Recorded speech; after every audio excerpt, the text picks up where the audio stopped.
So this morning I'm delighted to be joined by Andrew Mennie, who is from the PrecisionPoint organisation.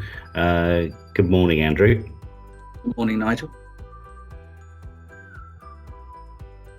So by way of introduction, tell us a little bit about yourself, your role, and a little bit more about PrecisionPoint.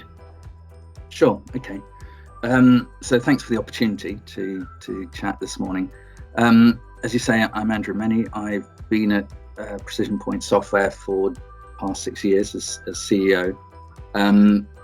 My own background is too many years, just over 20 years of leading and growing international software businesses, both in public and sort of VC-backed businesses.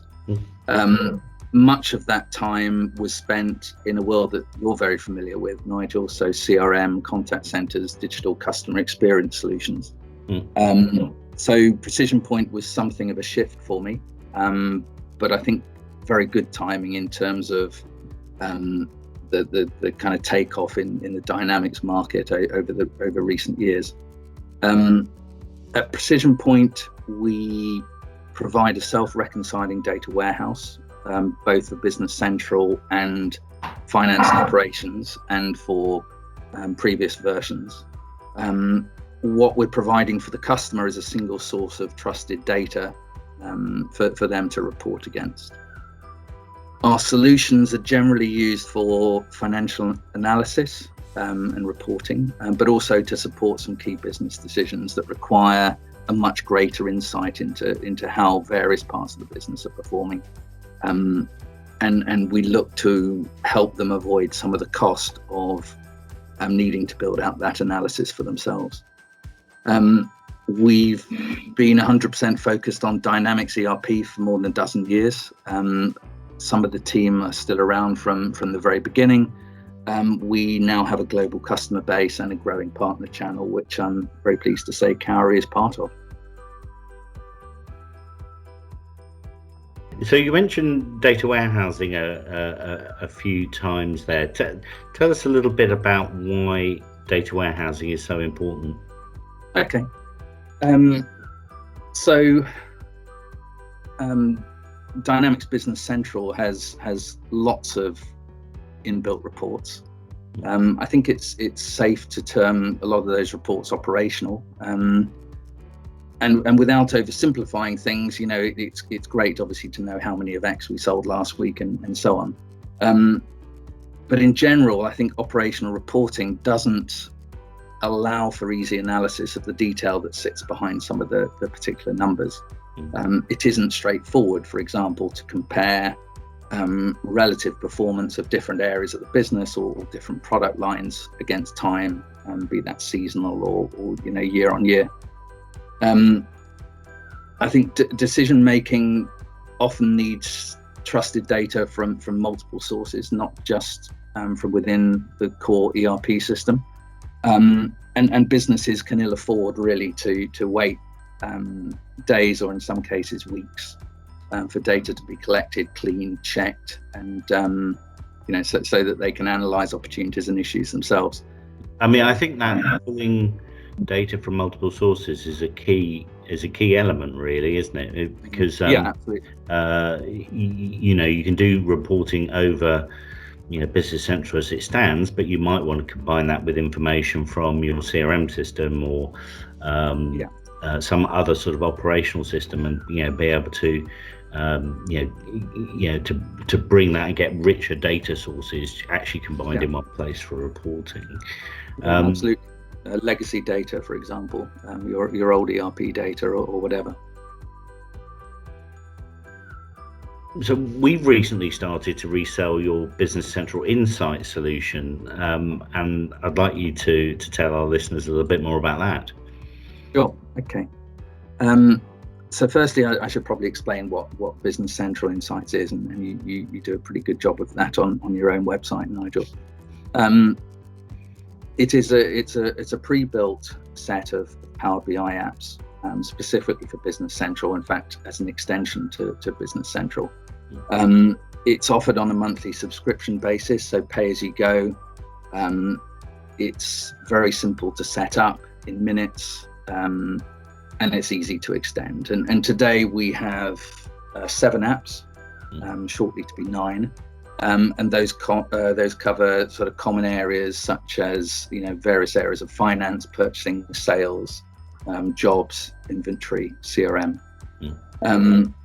Each app provides 20 to 30 commonly used reports. The objective is very much to get the client up and running out of the box as soon as they go live with their Business Central system.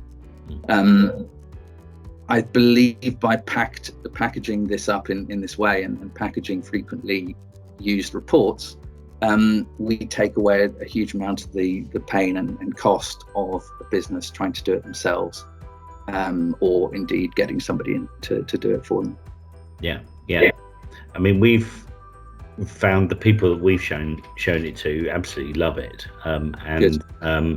there aren't many analyses that are the kind of clients that Cowry deals with that aren't already covered, and I know that there's a really good feedback loop as well. So if we were to find things that weren't in there at the moment, it's quite easy for us to feed that back, and at some point they're going to appear in a future release. So and it's the onus is on us very much to provide that value, to always provide something that you can't necessarily get out of the box. So that feedback loop is, as you say, important. And where do you see Power BI fitting in for Business Central customers?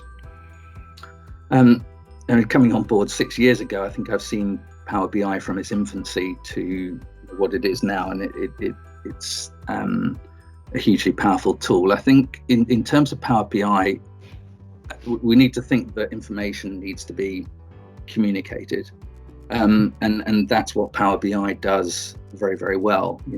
It's a great visualization tool, it's a strong report writer, and it's a great communication layer. So it's very good for distributing the data to people who actually need it when they need it.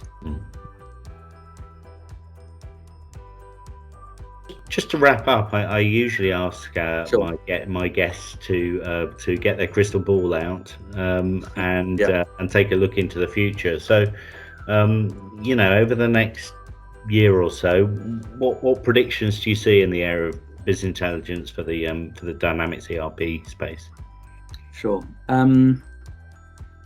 Crystal ball time. I think there's an element of more of the same. So I think, businesses, even prior to the pandemic, businesses were already focused on efficiency and identifying opportunities through the use of their data. And that, I guess, got magnified for a few businesses during the pandemic. And I don't think that's going to go away. And I think that will probably increase. I think from a user perspective, we will see more expectation within the users. There'll be a more demanding user, and particularly as they get given tools like Power BI, they'll want more information and they'll want to do quite a lot of stuff themselves. So they'll want to integrate data themselves. And we will see an increasing number of users become analysts as opposed to just consumers or kind of amateur analysts, whatever we want to say. And so often it does seem to be left to the end of the project. I mean, from our perspective, there's one project we're working on at the moment, and the only way to make that project successful is actually to think about what people want out of the system at the end, in order to make sure that data's there and is consistent, and there's a good data structure there. Before you even start implementing the ERP, you've got to almost start with that end in mind. Yeah, absolutely. You've got to ask yourself what questions you want to be able to answer. Yeah. Do that up front. Well, we always have great chats because, as you know, I had a kind of 10-year history in the BI space. End of the 90s and early 2000s. And was heavily involved in the data warehouse market at that time. So it's always great to see how things are, how they're progressing, and but actually many of the key messages are the same. I thank you today for taking a little bit of time out of your day to come and explain some of those benefits of data warehousing and Power BI and Business Central Insights. So thank you very much, Andrew. Appreciate your time, Nigel, and it's been good to work with you over the last year. Thanks for that. Okay, we'll catch up soon. Yeah, indeed. Cheers.